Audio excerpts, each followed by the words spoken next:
এটা অবশ্যই কারফিউ এবং এখানে শুটার সাইটও আছে। ২০ জুলাই কারফিউয়ের প্রথম দিন। যাত্রাবাড়ির কাজলাই ফুটওভার ব্রিজের পাশে খোলা ছিল একটি চায়ের দোকান। সেখানেই ৩ বন্ধুসহ চা খেতে বসেছিলেন তাইম। পুলিশের একটি দলকে গুলি করতে করতে যাত্রাবাড়ি ফ্লাইওভারের দিক থেকে আসতে দেখে চায়ের দোকানের ভেতরে ঢুকে আশ্রয় নেন তারা। দুপুর ১২টার কিছু পরে কাজলা ব্রিজের কাছে পৌঁছায় পুলিশ। সেখানে কয়েকজন সাংবাদিকের সাথে ছিলেন ফটোগ্রাফার বাপ্পি।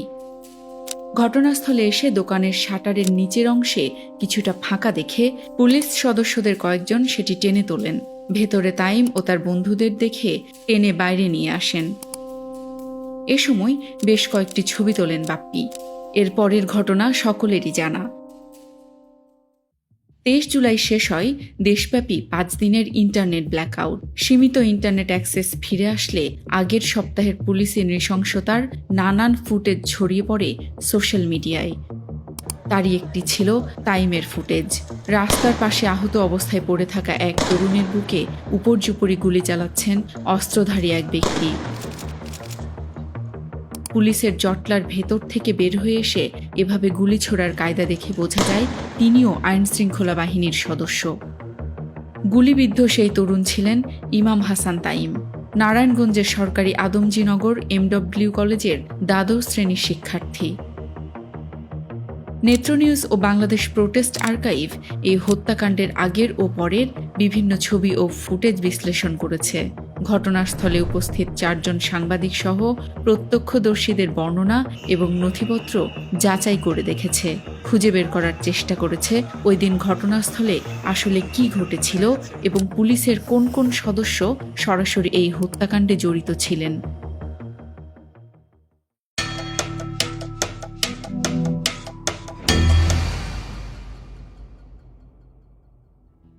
ঘটনাস্থলটি যাত্রাবাড়ির কাজলা ফুটওভার ব্রিজের পাশে বলে চিহ্নিত করেন ওএসআইএনটি ইনভেস্টিগেটররা।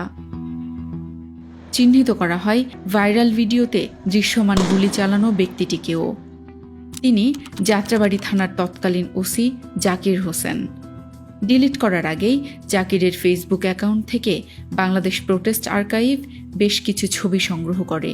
সেগুলোর সাথে ভিডিওতে দৃশ্যমান গুলি ছোড়া ব্যক্তির শারীরিক অবয়ব ও পোশাকের সাথে মিলিয়ে দেখা গেছে উভয়ই একই ব্যক্তি। প্রথমে ৭ জন এবং পরে ১৮ জনের বিরুদ্ধে মামলা দায়ের করে তাইমের পরিবার। সেই মামলায় গ্রেফতার হন ৩ জন।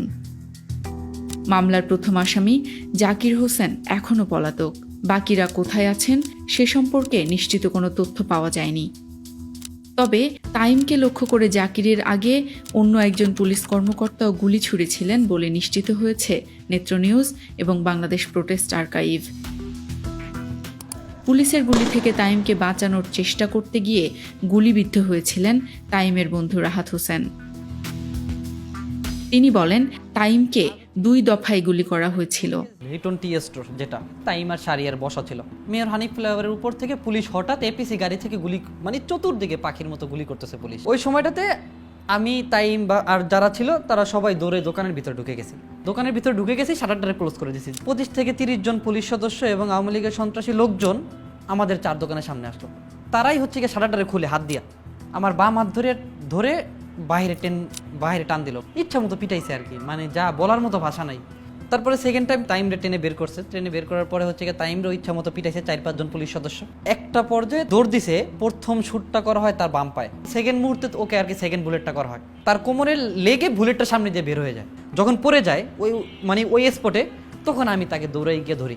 যাত্রাবাড়ি থানার যে সাবেক তদন্ত ওসি ছিল হচ্ছে গিয়ে জাকির হোসেন, জাকির তখন আবার গলির ভিতর থেকে একটা রাউন্ড করে ঘুরে এসে বারবার ফায়ার করলো। ৩ নম্বর ফায়ারটা আমার পায়ে লাগে। ফায়ারটা যখন লাগে তখন আমি টাইমের সাথে সাথে আমি ছেড়ে দিছি। একাধিক সাংবাদিক এবং প্রত্যক্ষদর্শীও এই ঘটনার বর্ণনা দেন।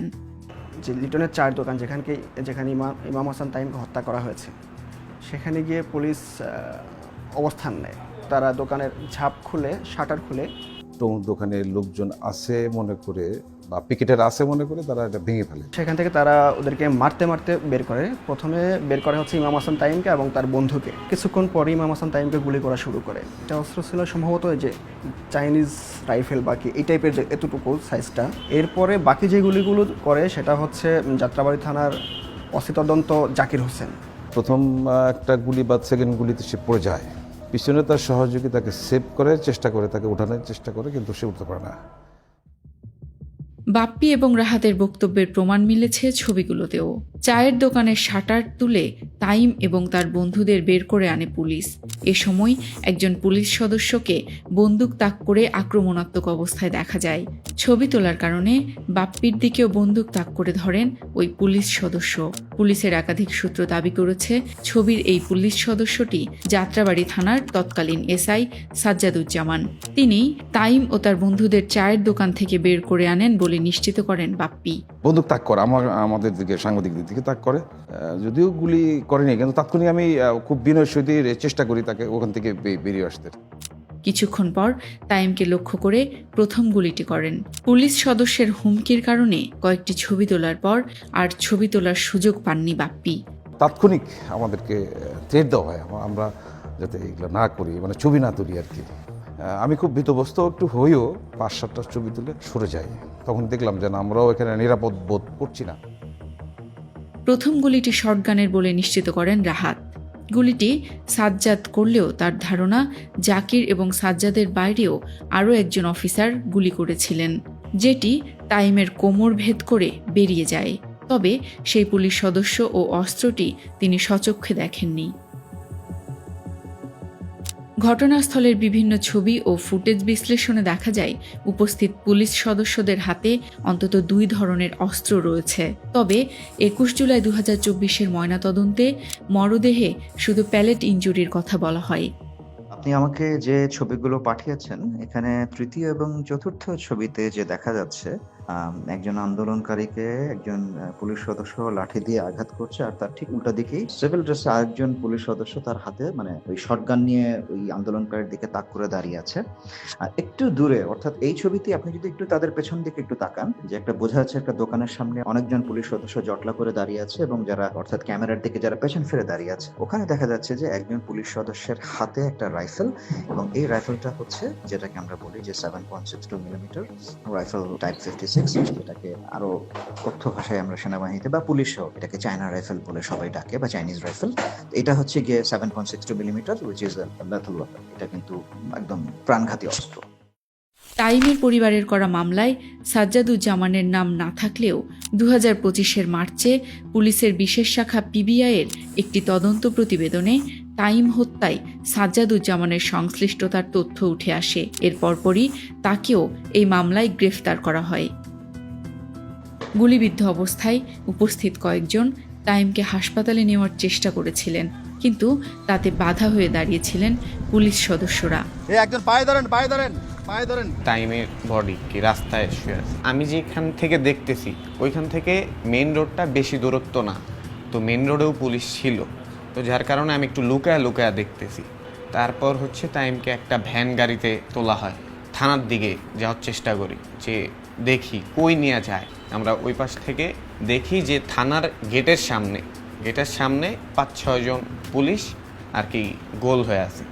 ওই গেটের ভিতরে আর কি গোল হয়ে ওকে করা মানে পাড়াইতেছিল। তারপর ওই গেটের থেকে 2 জন যখন বাইর হওয়ার পর আমি ওই 2 জনকে দেখি।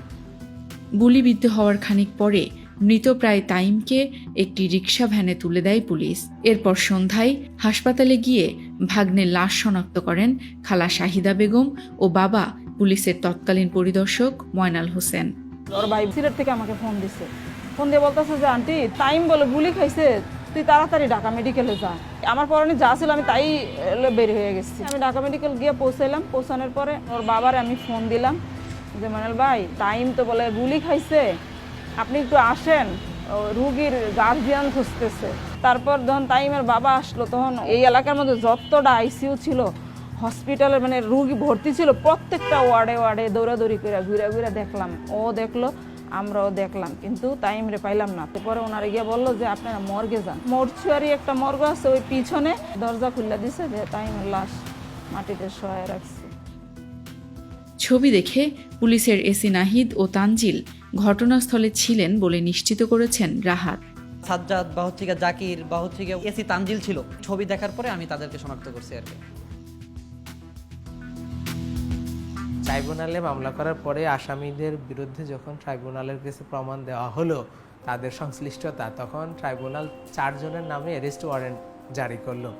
সে 4 জনের জাকির তো আগেই পালিয়ে গেছে, কিন্তু ও মামলা করার জজ কোর্টে যখন মামলা করছে, মামলা করার 1 মাস পর পর্যন্ত ও অন সার্ভিসে ছিল রংপুর ডিআইজি অফিসে।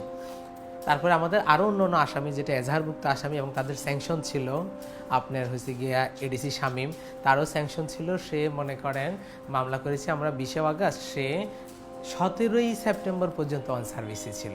18 তারিখে তাকে অ্যাবসেন্স দেখাইছে।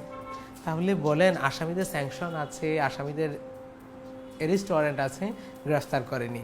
আমাদের ট্রাইব্যুনাল থেকে অ্যারেস্ট ওয়ারেন্ট বের হয়েছে আপনার 12ই নভেম্বর।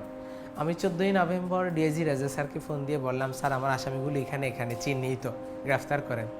উনি বলতেছে দেখতেছি।